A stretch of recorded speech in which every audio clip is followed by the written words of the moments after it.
ខ្ញុំគិតថាអញ្ចឹងវាជាផលល្អហើយក៏ជាផលរំខានមួយដែរសម្រាប់យើងជាអ្នកមើលទីមួយផលរំខានហ្នឹងគេព្រោះដោយសារលេងក៏ឈប់អញ្ចឹងយើងត្រូវឈប់តាមគាត់ហើយពេលឈប់ហ្នឹងគឺពាណិជ្ជកម្មអញ្ចឹងយើងត្រូវខកដល់ហើយចាប់តង់ទី1សម្រាប់ទៀតហើយចូលលេងតង់ទី2លេងហើយសម្រាប់ទៀតអញ្ចឹងវាធ្វើឲ្យយើងខកខានការប្រកួតមើលការប្រកួត សួស្តីអ្នកនរគ្នាស្វាគមន៍មកកាន់ Offside Podcast Episode 2 នៃការនិយាយអំពី FIFA World Cup 2026នេះចឹងជួយមកខ្ញុំបាលីហេងហេសៀខ្ញុំយ៉ាភូអញ្ចឹងគឺយើងនិយាយអំពីគេហៅថាភាពភ្ញាក់ផ្អើលនៅក្នុង World Cup អញ្ចឹងឲ្យតែមាន World Cup គឺដឹងស្រាប់ហើយអ្នកនរគ្នាគឺមានភាពភ្ញាក់ផ្អើលច្រើនគឺតាំងពីក្រុមខ្លាំងពេលខ្លះក្រុមអន់បែរជាខ្លាំងពេលខ្លះក្រុមខ្លាំងបែរជាលេងអត់កោតដំបូងអញ្ចឹងទៅតែដំបូងឡើយគឺយើងចង់និយាយពីនេះក្លឹបធំចង់និយាយថាក្លឹបធំហ្នឹងគឺលេងមិនដែរមានដូចជាប្រេស៊ីលប៉ូទុយហ្គាល់អាសទីមអេស្ប៉ាញអញ្ចឹងមកឡើងគឺយើងឲ្យនិយាយទីនិយាយទៅខ្ញុំសុំបោកក្បាលអាសង់ទីនមុនគេតែម្ដងមានឆន្ទៈតែមួយធ្វើមិនក៏ដោយឲ្យក្រុមប្រទេសរបស់ខ្លួនគឺទទួលបានដែលថាលទ្ធផលដែលល្អជាទីគាប់ចិត្តគឺខ្ញុំស្រឡាញ់មែនតើអាសង់ទីនហ្នឹងដូចខ្ញុំគិតថាប្រេស៊ីលអ្នកខ្លះគាត់ថាអូខេខកចិត្តតែខ្ញុំគិតថាប្រេស៊ីលអត់ខកចិត្តទេអ្នកនេះគឺគាត់ប៉ះម៉ារ៉ុកហ្នឹងម៉ារ៉ុកគឺក្រុមខ្លាំងមិនក្រុមអន់ទេឥឡូវគឺគាត់ FIFA World Ranking លេខ7ខុសប្រេស៊ីលតែមួយទេអ៊ីប្រេស៊ីលលេខ6អញ្ចឹង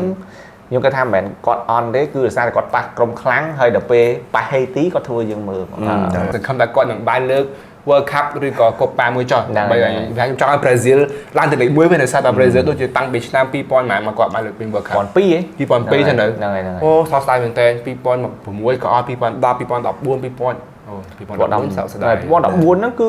គាត់ចូល World Cup ព្រោះដោយសារតែគាត់ជាម្ចាស់ផ្ទះចូលមកសាំបាប្រេស៊ីលតែវាសោកស្ដាយដែរបាទប៉ុណ្ណឹងតើអញ្ចឹងមិនថាយំការប្រកួតដូចនិយាយចឹងគឺការប្រកួតធំមានច្រើនណាស់ហើយយើងព្យាយាមអ្នកណាមើលស្ទើរតែទាំងអស់ហើយហ្នឹងហើយឃើញមកណាតំណមើលយកមកតែគ្រាន់តែពេលខ្លះវាមក2 3 4ហ្នឹងអញ្ចឹងវាយើងទៅរួចយើងមិនទៅរួចយើងមើលមើលដេកមកដេកលក់ហ្មងអញ្ចឹងមានន័យថាការប្រកួតនេះគឺយើងព្យាយាមមើលឲ្យយើងមើលឲ្យច្រើនកាន់តែច្រើនកាន់តែ possible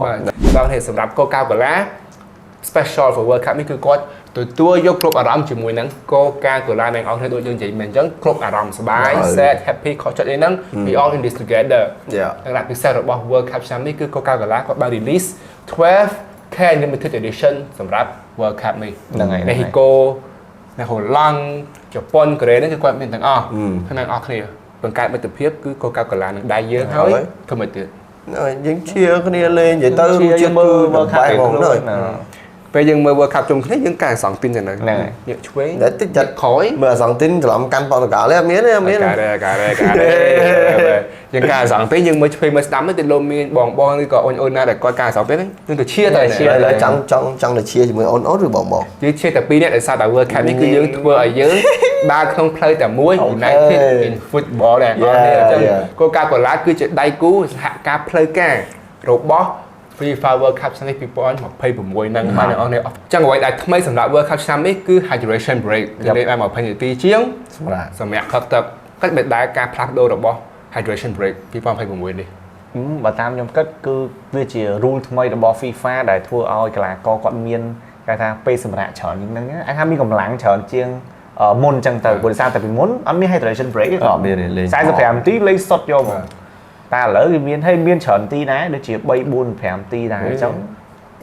ខ្ញុំគិតថាអញ្ចឹងវាជាផលល្អហើយក៏ជាផលរំខានមួយដែរសម្រាប់យើងជាអ្នកមើលទី1ផលរំខានហ្នឹងគេព្រោះដោយសារលេងក៏ឈប់អញ្ចឹងយើងត្រូវឈប់តាមគាត់ហើយពេលឈប់ហ្នឹងគឺពាណិជ្ជកម្មអញ្ចឹងយើងត្រូវខក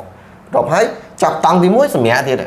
ហើយចូលលេងតង់ទី2លេងហើយសម្រាប់ទៀតអញ្ចឹងវាធ្វើឲ្យយើងខកខានការប្រកួតមើលការប្រកួតអាហ្នឹងអ្វីដែលជាផលលំបាកសម្រាប់យើងអ្នកមើលតែអ្វីដែលជាផលចំណេញនោះគឺកីឡាករគាត់បានសម្រាប់ហើយ FIFA មកខាងក៏គាត់ចំណេញទៅលើពាណិជ្ជកម្មដែរខ្ញុំគិតថាវាទៅវិញទៅមកវា balance គ្នាដែរអ្នកនរឥឡូវនេះគឺធ្វើការ react ទៅការប្រកួតអាសង់ទីនជាមួយនឹង Algeria គឺដោយសារតែអរគុណដល់ការហងនេះដែលគាត់ provide ឲ្យយើងដើម្បី react ផ្ទាល់per one episode one reaction to each highlight of the game អញ្ចឹងគឺមើលទម្រង់លេងអាសង់ទីនគឺកែមហ្មងកាចត្រូវគ្នាអញ្ចឹងវាដូចប៉ូទុយហ្គាល់ទេបុកស្រួចទៅមួយដល់មួយហ្មងញ៉ាំមើល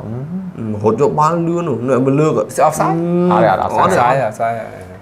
តែដោយសារតែត្រូវថ្នាក់ដៃអ្នកចាំទីពេក What a ball ជូតែដល់នេះអរគុណទៅ Homemade ដែលបានជួយ provide highlight clip and thank you so much everyone for tuning in and we will see each other next episode thank you